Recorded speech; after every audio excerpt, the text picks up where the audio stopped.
Konnichiwa, irashai. Welcome to Ikadakimasu, and today I'm going to be talking about one of the #1 things people want to try when they go to Japan, and that is beef. Now, when you hear the word beef, most people are going to think in their head, man, when I want to go to Japan, I'm going to try Kobe beef. Now, let me tell you something about Kobe beef. Kobe beef is the prime grade cut of beef that people automatically associate all Japanese beef with when they go to Japan. Kobe beef is actually less than 1% of the Wagyu beef. Wagyu is Japanese for, Japanese beef. So Kobe is less than 1% of the Wagyu beef that is produced in Japan. It comes from a Japanese black cattle in the Kobe region. It has very specific qualifications to be known as Kobe beef and not just Wagyu beef. Now, Wagyu beef can be just as good, if not better tasting, than Kobe beef itself. So when you go to Japan, keep an open mind that having a high quality Wagyu beef may actually be better in the end than having and seeking and spending tons of money just trying to get Kobe beef specifically. When I went there, I had both Kobe and just regular A5 Japanese Wagyu beef. Now you may ask yourself, what is A5?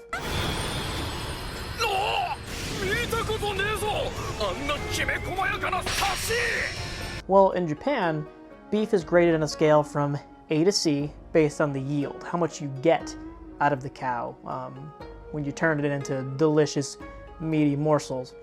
And then a quality score from 1 to 5. And that quality score is based off of a lot of things. First being the firmness, the texture, the quality, and the fat, marbling, also known as the BMS. So I believe that is, 1 second, I figured it out. I wanted to make sure before I blatantly possibly lied to your faces what BMS stand for. And it's super easy, which is just beef marbling standard. It's how many veins of fats are marbled within the actual meat itself. Now, to become Kobe beef, it needs to be cattle raised in the Kobe prefecture of Japan. It has to have a standard of A or B with a quality score of 4 or 5 with at least a BMS standard or the beef marbling standard of 6 or higher.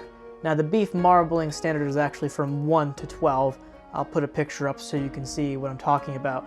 But that is one of the grading criteria in order for it to become authentic, high quality Wagyu beef and be known as Kobe beef.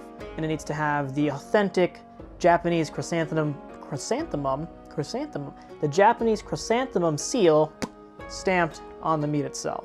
And this will certify that cut of meat as being authentic Kobe beef.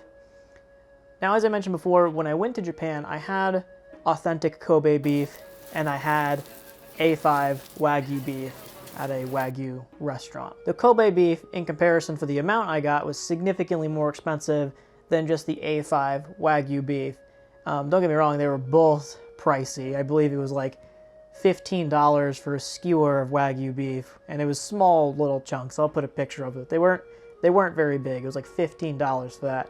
And then I got a plate or a serving for 2 people of A5 Wagyu beef, and in comparison, eating the 2 of them, the Kobe beef was way less delicious than the actual A5 Wagyu beef. Not to say that it wasn't good, but between the 2, if I had to pick them again, I would easily go for the A5 Wagyu beef than the strict Kobe beef. And here's the reasons why. When you eat Kobe beef, you put it in your mouth and it essentially immediately falls apart. And by that, I mean the temperature that the fat melts is essentially the temperature or higher in your mouth. So when you put it in your mouth, it instantly obliterates and coats your mouth with this fatty oil. It's almost like if you were to eat a piece of semi-melted chocolate that was like almost already melted, you popped it in your mouth and the chocolate just melted completely and you got that coated film of chocolate covering your mouth. It was like that, but with beef. Now, there wasn't really much chewing going on. It was kind of like it melted, you gave it a couple chews, and it was gone. It was extremely savory, extremely filling for those small pieces because the fat content was so high. It was basically like eating a small morsel of meat and an entire stick of butter at the exact same time with every single one of these pieces. Feel the heaviness, you feel the richness of the meat. There's not much actual chewing involved, it's a lot, more fat rendering in your mouth. Now the Wagyu that I had in Tokyo, I went to a Wagyu restaurant. I believe I paid around $55. I might correct it visually if I'm wrong. I paid $55 American for a plate for 2 people. I actually walked to a Wagyu restaurant. It was close to my hotel. I went there, I asked for a menu, and I said, what is the most expensive cut of meat you have on here? And they didn't have the most expensive cut of meat on there, which actually looked like it was cut for more people. It looked like there was just different cuts of A5 beef. Instead, there was a second tier option that was a little bit cheaper, and it was just smaller portioned out, and that's what I ended up by getting. The meat itself was A5 Wagyu beef. It was the highest quality you could possibly get on their grading standard. I was at a restaurant that had a grill in the middle, similar to almost similar to like a Korean barbecue in America, or Korean for that matter, where they basically brought me my plate of meat, they gave me some seasonings, and they gave me some sauces, which was, I believe, soy sauce, and then a ginger sesame oil. And basically I salt and peppered both sides, and I threw it on the fire and cooked the pieces myself, and it was excellent. I highly recommend going to one of these restaurants for your first Wagyu experience. You can do the tempayaki. I want to say it's tempayaki, which is the hibachi style, where they, serve you like salads and soups and chop up the meat in front of you with some vegetables, and it's a significantly more expensive experience. And it's super cool to have someone cook it yourself, but being able to do it yourself and be able to season it, with the trifecta of ingredients, salt, pepper, and fire, is something a little special and a little bit more personal for your experience. So I highly recommend doing that for your first time having Wagyu beef. Now, you might say to yourself, well, I might not be able to cook this myself. Let me tell you something, super easy. Salt, pepper both sides, pieces are thin, throw them on the fire, minute or 2 each side until they basically sear and get like that nice golden brown crispiness. Put it in your mouth and enjoy it. Eat all that meaty, delicious goodness. Well, what if I undercook it? Well, you really can't undercook it. And steak tartare, which is essentially, raw beef, is a delicacy around the world, and it's used for high quality cuts of meat. This is A5 Wagyu beef. This is the highest cut of meat almost in the entire world. You could eat it raw and you'd probably be absolutely fine. You wouldn't have a problem. So undercooking it and possibly getting sick really isn't a problem. So sear it both sides, try to get it to that nice medium rare line, practice a little bit, dip it in some of the sauces they give you, and just have a blast. I think you'll enjoy the experience significantly more than if you were to go to a hibachi style thing. The restaurant that I went to, I will link in the description below. If I'm not mistaken, it was on an unnamed road, or a road that's pretty hard to pinpoint the actual location. But if I give you that corner and I give you that strip of street, you'll definitely be able to find it really, really easily.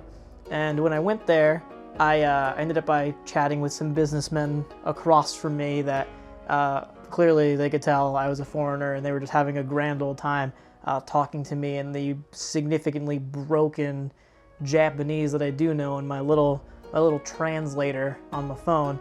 And they were just having a blast and thought it was just super fun, and were asking me about my experience and my trip there.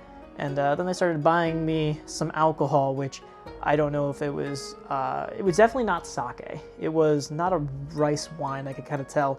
It was some type of grain alcohol.